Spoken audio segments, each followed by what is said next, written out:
दोस्तों, मैं हूं पुनीत अग्रवाल फ्रॉम दैट आयुर्वेदा गाय। और आज मैं एक श्लोक को डिसाइफर करने का अटेम्प्ट करने वाला हूं, जो कि ये श्लोक अष्टांग हृदयम जो हमारा क्लासिकल टेक्स्ट है उसका पहला श्लोक है, और इसको मंगल चरण भी बोलते हैं।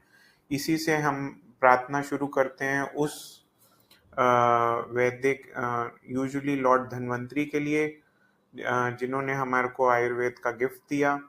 तो इस श्लोक को मैं पहले रिसाइट करूँगा और माफ़ी चाहूँगा अगर मेरे से कोई त्रुटि होती है।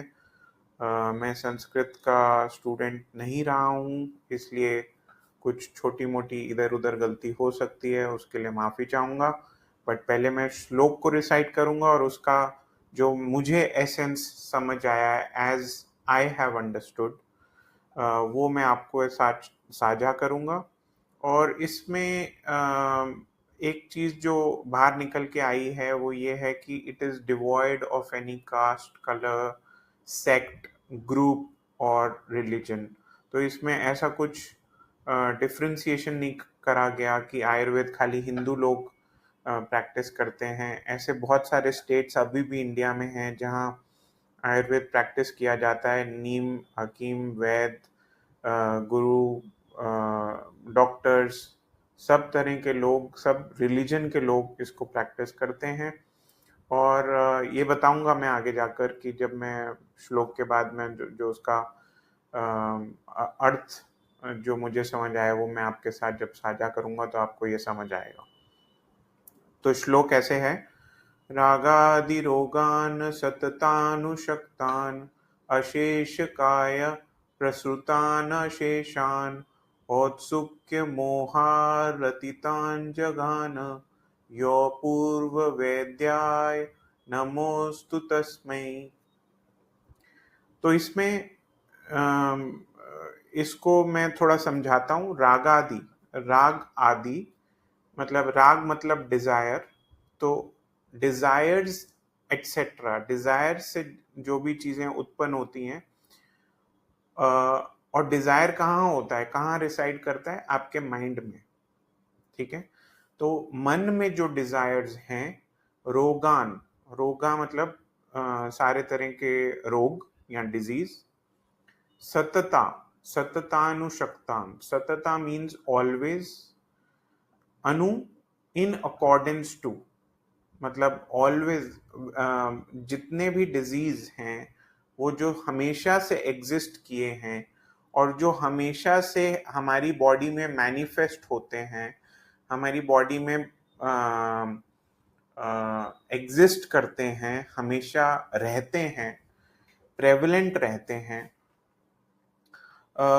काया प्रसृतान अशेषान, तो सारी तरह के रोग, चाहे वो स्किन के हैं, चाहे वो मल से हैं, चाहे वो सेल्स के हैं, चाहे वो धातु के हैं, चाहे वो दोष के हैं, सारी collection of all the diseases जो हमारी बॉडी में, कलेक्शन ऑफ ऑल डिजीजेस जो मैनिफेस्ट करते हैं और छोड़ते नहीं हैं शरीर को, और इन ऐसे जो मन से उत्पन्न जो हमारी इच्छाएं हैं और जो इच्छाओं से रोग उत्पन्न होते हैं, उनसे जो एंजाइटी होती है, औत्सुक्य एंजाइटी, वरी, और मोह, मोह क्या है?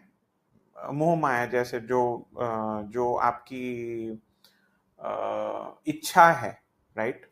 मोह आप समझते हैं, मैं उसको ज्यादा व्याख्या कर नहीं सकता, मेरे को अभी ऐसा कोई वर्ड मिल नहीं रहा। अरति, डिससैटिस्फैक्शन जो होती है, रिग्रेट जो होता है, डिस्कम्फर्ट जो होता है। जगान, जगान मीन्स कंफ्यूजन एंड कंसर्न। तो क्या क्या चीजें? पहले तो डिजायर जो मन में होते हैं, हमेशा से रहे हैं, कभी छोड़ के नहीं गए, उनसे जो डिजीज पैदा होती हैं वो हमेशा से शरीर में रही हैं, वो पूरे शरीर में मैनिफेस्ट करती हैं। और जब हम शरीर, पूरे शरीर की बात करते हैं, वो माइंड भी उसमें आ जाता है। और उससे जो पैदा होता है एंजाइटी, जो वरी, जो रिग्रेट, जो रेस्टलेसनेस, जो डिल्यूजन, जो डिससैटिस्फैक्शन, डिस्कम्फर्ट, कंफ्यूजन, कंसर्न, उससे जो ये सब चीजें पैदा होती हैं, ऐसे सब रोगों को का निवारण करने वाले वैद्य को, अपूर्व वैद्य को, और अपूर्व यहां एक तो रेयर माना गया है कि रेयर, ऐसे रेयर वैद्य को, और अपूर्व इसको भी कहा हुआ है जो पहले कभी ऐसा हुआ नहीं। एक तो पूर्व हो गया मतलब प्रीवियस, इससे पहले ऐसे फिजिशियन हुए हैं, और अपूर्व का मतलब जिनसे पहले कोई हुआ नहीं। तो ऐसे फिजिशियन जिनसे पहले कोई हुआ नहीं, जिनका कोई प्रीडिसेसर नहीं रहा है, ऐसे अपूर्व वैद्य को हम नमन करते हैं, हम ग्रैटिट्यूड देते हैं, हम रिस्पेक्ट देते हैं, और यहां से हम शुरू करते हैं अपनी चिकित्सा। ये क्योंकि ये डॉक्टर्स प्रैक्टिस करते हैं इस मैन्युस्क्रिप्ट को, तो इसलिए ये उस ऐसे रेयर और अपूर्व वैद्य को नमन के लिए ये श्लोक लिखा गया है। तो इसमें अब आपने देखा कि इसमें कोई भगवान जी का नाम नहीं लिया, कोई रिलीजन का नाम नहीं लिया, किसी व्यक्ति विशेष का नाम नहीं लिया, किसी ऐसे उनकी कोई खूबी नहीं बताई है, उनका कोई डिस्क्रिप्शन नहीं दिया है, बस ये बोला है कि ऐसे अपूर्व वैद्य, वैद्य जो कभी उनसे पहले कोई हुआ ही नहीं, जो फर्स्ट वैद्य ऐसा हुआ जो कि रेयर था, उन्होंने उन सारी डिजीजेस जो मैनिफेस्ट करती हैं हमारी बॉडी में, किस वजह से मैनिफेस्ट करती हैं? हमारे डिजायर्स की वजह से। तो सबसे ही पहले श्लोक में, सबसे पहले मंगल चरण वाले श्लोक में ही आयुर्वेद ये क्लियर कर देता है कि जितनी भी हमारी फिजिकल मैनिफेस्टेशन ऑफ डिजीज है वो कहां से उत्पन्न होती है? राग आदि, डिजायर्स एक्सेट्रा से उत्पन्न होती है, राग द्वेष और मोह से उत्पन्न होती है। ये सारी डिजीजेस राग द्वेष और मोह से उत्पन्न होती है, ये पहले ही क्लियर हो गया है। इससे पहले कि हम आयुर्वेद के अंदर झांकें भी, ये पहले ही क्लियर है कि जो फिजिकल मैनिफेस्टेशन है वो हमारी थॉट्स, हमारे मेंटल जो अकरेंसेस हैं उससे उत्पन्न हो रही है, वो है हमारा कॉज।